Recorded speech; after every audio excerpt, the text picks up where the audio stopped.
பின்னர் 3 நாட்களாக அனுரகுமார் திசாநாயக்காவுடைய டிஷர்ட்டை அணிந்து கொண்டு நின்றவர் இப்பொழுது வெற்றி பெற்றவுடன் மற்றவர்களுக்கு போதனை வெளிக்கிறார்.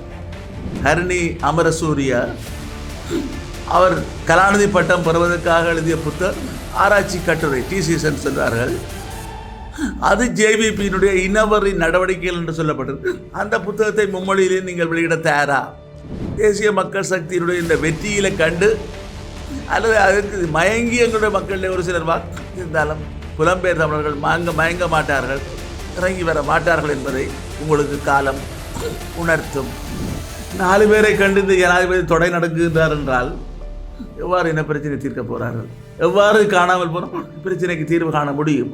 V-Care Hair and Skin Clinic AFT Activated Follicular Transplant என்ற அதிநவீன ப்ரொசீஜர் மூலம் பாதுகாப்பான ஹேர் டிரான்ஸ்பிளான்ட் செய்திட V-Careக்கு கால் பண்ணுங்க. நடைபெற்று முடிந்த பாராளுமன்ற பொது தேர்தல் முடிவுகள் முழு நாட்டுக்கும் ஏன் எங்களுடைய தமிழீழத்துக்கும் பல செய்திகளை கூறியிருக்கிறது.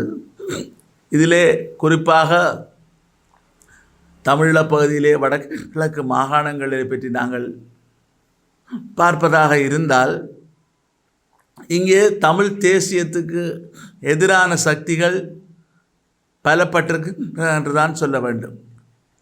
முதல் தடவையாக தென்னிலங்கையிலே இனவாத சிந்தனை கொண்ட மக்கள் சக்தி ஜேவிபியினர் பல மாவட்டங்களிலே வெற்றியிட்டிருக்கிறார்கள். இவற்றையெல்லாம் பார்க்கின்ற பொழுது மக்கள் ஏன் என்ன கவர்ச்சிக்காக வாக்களித்தார்கள்?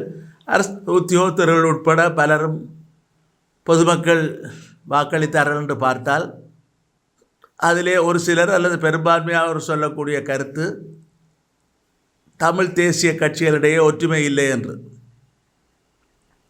அவை தமிழ் மக்கள் அளித்த இந்த தீர்ப்பை அந்த பாராளுமன்ற தேர்தலில் வழங்கிய தீர்ப்பை நாங்கள் ஏற்றுக்கொள்கின்றோம். ஆனால் எக்காரணம் கொண்டும் தமிழ் தேசிய சக்திகள் இலட்சியம் ஈடேறும் வரை நாங்கள் எத்தனையோ தடவைகள் விழுந்து விட்டோம். ஆனால் ஒவ்வொரு தடவையும் எழுந்திருக்க தவறவில்லை. அதுபோல இந்த தடவையும் நாங்கள் எழுந்து நிற்போம். அந்த வகையிலே தமிழ் தேசியத்தை உச்சரிக்கக்கூடாது அல்லது செயற்படக்கூடாது என்ற தீர்ப்பு வழங்கப்பட்டிருப்பதாக யாரும் நினைக்கக்கூடாது.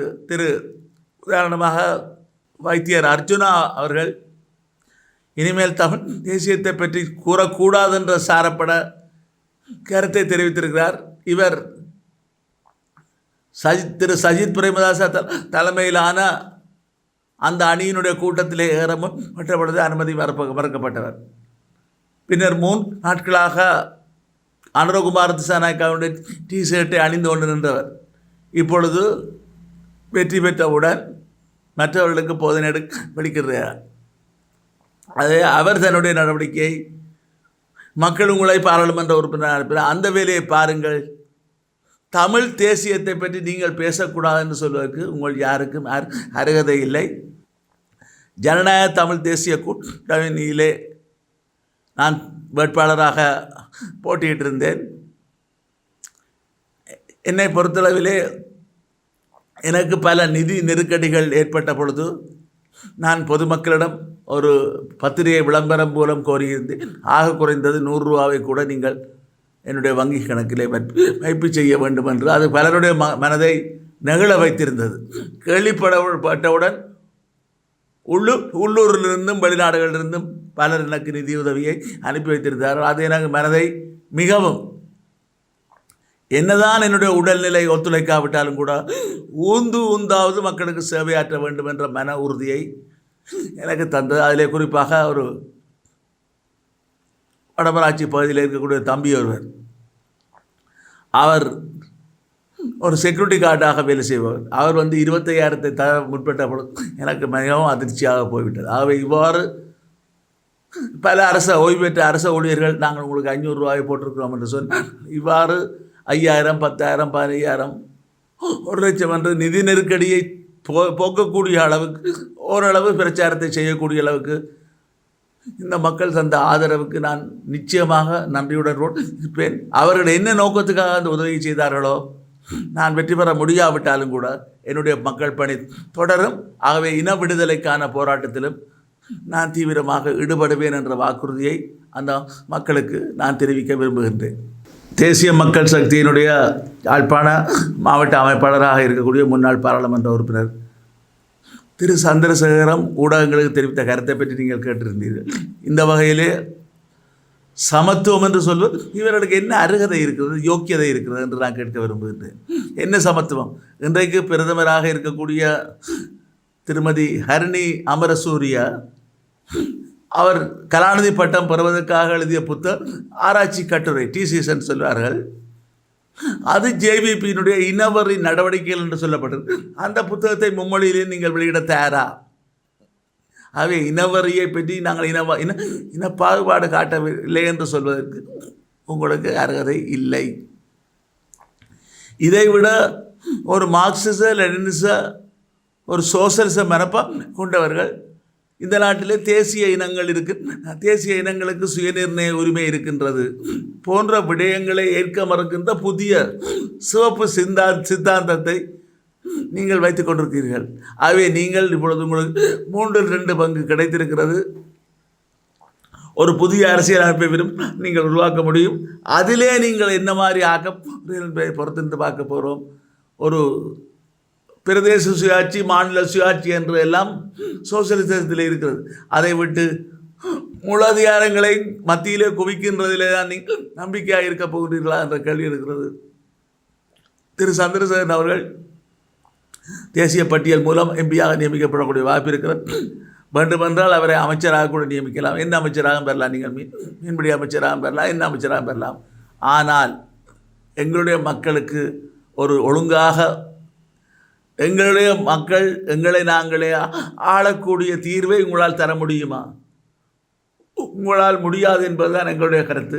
இலங்கைக்குள்ளே ஒரு தீர்வு இல்லை. அதை நோக்கி நாங்கள் சர்வதேச ரீதியாக ஒரு பொது வாக்கெடுப்பை நடத்தித்தான் இதை பெற வேண்டும். அந்த அழுத்தத்தை உங்களுக்கு கொடுப்பது தான் எங்களால் கூடிய வழி. அந்த வகையிலே புலம்பெயர் தமிழர்களும்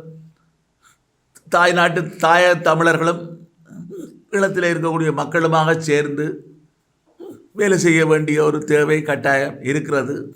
அதை விட புலம்பெயர் தமிழர்களுக்கு உங்களுக்கு உதவி செய்ய வேண்டும் என்றால் ஒரு நிரந்தர அரசியல் தீர்வு வராமல் எந்த புலம்பெயர் தமிழர்களும் கொண்டு வந்து கஷ்டப்பட்டு உழைத்த பணத்தை கொட்ட மாட்டார்கள். ஆகவே நீங்கள் அவர்களை ஏமாற்றக்கூடிய விதத்தில் இந்த தேசிய மக்கள் சக்தியினுடைய இந்த வெற்றியில கண்டு அல்லது அதுக்கு மயங்கி எங்களுடைய மக்களில் ஒரு சிலர் வாக்களித்திருந்தாலும் புலம்பெயர் தமிழர்கள் மயங்க மாட்டார்கள், இறங்கி வர மாட்டார்கள் என்பதை உங்களுக்கு காலம் உணர்த்தும். ஜனாதிபதி வவுனியாவுக்கு வந்த பொழுது காணாமல் போன ஒரு சங்கத்தை 2000 நாட்களுக்கு மேலே போராட்டம் நடத்தி கொண்டிருக்கிறவர்களுக்கு தடை விதித்து விட்டு தான் வந்தார் என்றால், 4 பேரை கண்டு இந்த ஜனாதிபதி தொடை நடக்குகின்றார் என்றால் எவ்வாறு இன பிரச்சனை தீர்க்க போகிறார்கள்? எவ்வாறு காணாமல் போன பிரச்சனைக்கு தீர்வு காண முடியும்? 10,000 இராணுவ வீரர்கள் நாங்கள் தான் எடுத்து கொடுத்தோம் இராணுவத்துக்கு என்று சொல்லி இந்த போரிலே 1,00,000க்கு மேற்பட்ட மக்களை படுகொலை எங்களுடைய சகோதரிகளை கற்பழித்து படுகொலை செய்தவர்களுக்கு எங்களுடைய மக்கள் ஒரு கவர்ச்சியிலே ஒரு விதமான அல்லது எங்களுடைய ஒற்றுமையில் காரணத்தை வைத்து வாக்களித்திருக்கிறார்கள். அவை இவர்களை அளவிலே ஒரு புதிய அரசியலமைப்பிலே தமிழ் மக்கள் எதிர்பார்க்கக்கூடிய ஏனைய இனங்கள் எதிர்பார்க்கக்கூடிய மலைய தமிழ் மக்களாக முஸ்லீம் மக்களாக இருக்கட்டும், அவர்களுக்கான அந்த உரிமைகளை சுதந்திரத்தை வழங்கி ஒரு அரசியல் தீர்வை கொண்டு வருவார்கள் என்ற நம்பிக்கை எங்களுக்கு அறவே இல்லை. முடிந்தால் அவர்கள் செய்யட்டும், பார்ப்போம். இதுதான் நிலவரம். ஆகவே இவர்கள் போன்ற மாதத்திலே வந்துவிட்டார்கள். வேண்டுமென்றால் இந்த 2 மாதத்தில் அவசரப்பட்டு உள்ளூராட்சி மன்ற தேர்தலை நடத்தக்கூடும். இந்தியாவின் நிர்பந்தம் காரணமாக இன்னும் ஒரு 5-6 மாதத்துக்கு பின்னர் மாகாண சபை தேர்தலை நடத்தக்கூடும். எல்லாத்தையும் நடத்தி தாங்கள் பெரும்பான்மையாக பதவியை பிடிப்பது தான் நோக்கமே ஒழிய 3 வருடம் 2 வருடம் 1 வருடம் போதும் எல்லாத்தையும் நிறைவேற்றுவதற்கு. அவை 1 வருடத்துக்கு உள்ளே இவர்கள் செய்ய முடியாது என்பதை நாங்கள் உணர்த்தி கொண்டிருப்போம். 1 வருஷத்துக்கு பின்னர் எங்களுடைய போராட்டங்கள் தீவிரப்படுத்தப்படும் என்பதைத்தான் நாங்கள் நாட்டு மக்களுக்கு, எங்களுடைய மக்களுக்கு, தமிழீழ மக்கள் நாங்கள் கூறக்கூடிய ஒரு செய்தி. அது 100% ஒற்றுமை என்பது தமிழீழ விடுதலை புலிகள் தமிழ் தேசிய தலைவர் மேதகு பிரபாகரன் இருந்த பொழுது கூட சாத்தியமாகவில்லை. ஆகவே பெரும்பாலான முடிந்தளவு சாத்தியமான ஒற்றுமையை கட்டியெழுப்புவதற்கு முயற்சி எடுப்போம். அதைவிட எங்களுடைய கூட்டான கோரிக்கைகளுக்குள்ளே தமிழரசு கட்சியும் உள்ளடங்கி அந்த கோரிக்கைகளை வைப்பதற்கான தீவிர முயற்சிகளில் நாங்கள் ஈடுபடுவோம். V-Care Hair and Skin Clinic AFT Activated Follicular Transplant என்ற அதிநவீன ப்ரொசீஜர் மூலம் பாதுகாப்பான ஹேர் டிரான்ஸ்பிளான்ட் செய்திட V-Careக்கு கால் பண்ணுங்க.